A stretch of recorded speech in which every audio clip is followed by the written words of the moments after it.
L'infini se contemple indéfiniment. Ça se passe là-haut, par Éric Simon. Parmi les 32 000 étoiles naines blanches connues, l'une d'entre elles vient d'être observée ayant une atmosphère composée presque exclusivement d'oxygène. Une composition unique qui ouvre des perspectives sur les modèles d'évolution d'étoiles. Une naine blanche est ce à quoi ressemblera toute étoile normale du genre de notre Soleil, quand celle-ci aura consommé la majorité de son hydrogène et de son hélium en son cœur. Cela concerne les étoiles de masse inférieure à quelques masses solaires, les étoiles plus massives terminant leur vie en supernova. Avant de devenir une naine blanche d'à peine 1,4 masse solaire au maximum, et de diamètre semblable à celui de la Terre seulement, l'étoile éjecte une grande partie de son enveloppe gazeuse. La naine blanche résiduelle peut ainsi être vue comme le cœur de l'étoile mise à nu. Les naines blanches étant extrêmement denses, la masse du Soleil dans le volume de la Terre, leur composition se retrouve stratifiée. Les éléments les plus lourds au centre et les éléments les plus légers à l'extérieur. Les éléments lourds en question sont les produits de la fusion de l'hélium, carbone et oxygène. Les plus légers sont l'hélium et l'hydrogène, dont il reste toujours une certaine proportion.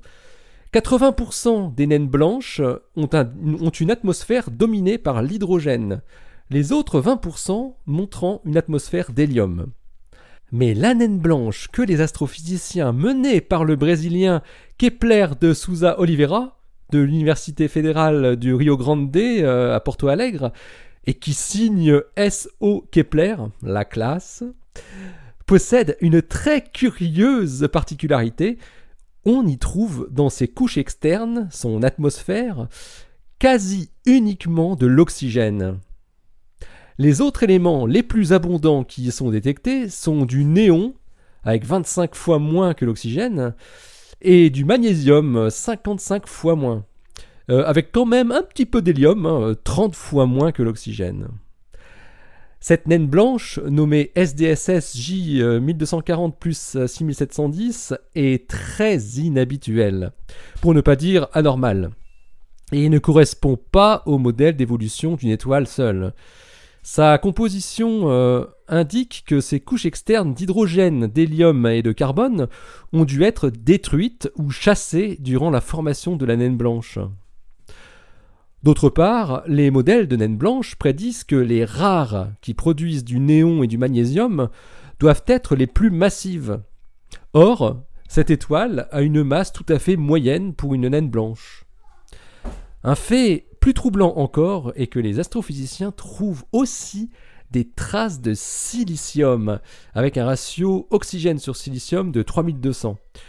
Le silicium, qui est un produit non plus de la fusion du carbone, mais de la fusion de l'oxygène lui-même, ce qui est tout à fait atypique chez les naines blanches, puisque le début de la fusion de l'oxygène dans une naine blanche doit, selon les modèles théoriques, conduire inéluctablement vers un effondrement en une étoile à neutrons.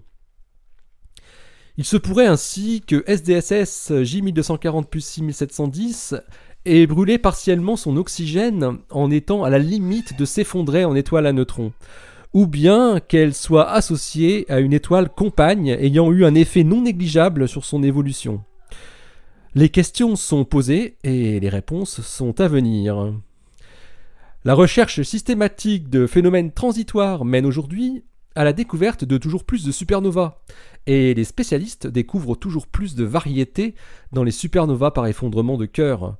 Les chercheurs pensent que cette naine blanche surprenante pourrait donner un début d'éclaircissement sur certaines supernovas découvertes dans la dernière décennie et qui ont montré la présence de compositions chimiques exotiques dans leurs résidus.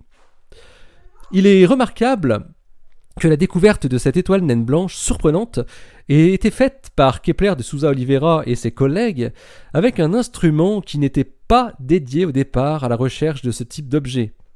Ils ont simplement exploité la possibilité de traiter des centaines de milliers ou millions de spectres engrangés depuis plus de 15 ans par le Sloan Digital Sky Survey en laissant faire le hasard de la comparaison de milliers de données entre elles. SDSS J1240 plus 6710 devrait maintenant être suivi de plus près en spectroscopie visible et UV pour essayer de parfaire les mesures d'abondance d'autres produits de fusion nucléaire, comme le soufre ou le phosphore, qui devraient permettre de mieux comprendre ce qui a bien pu se passer sur cette étoile mourante. La détection d'une éventuelle étoile compagne pourrait également permettre d'éclaircir une partie de ce mystère.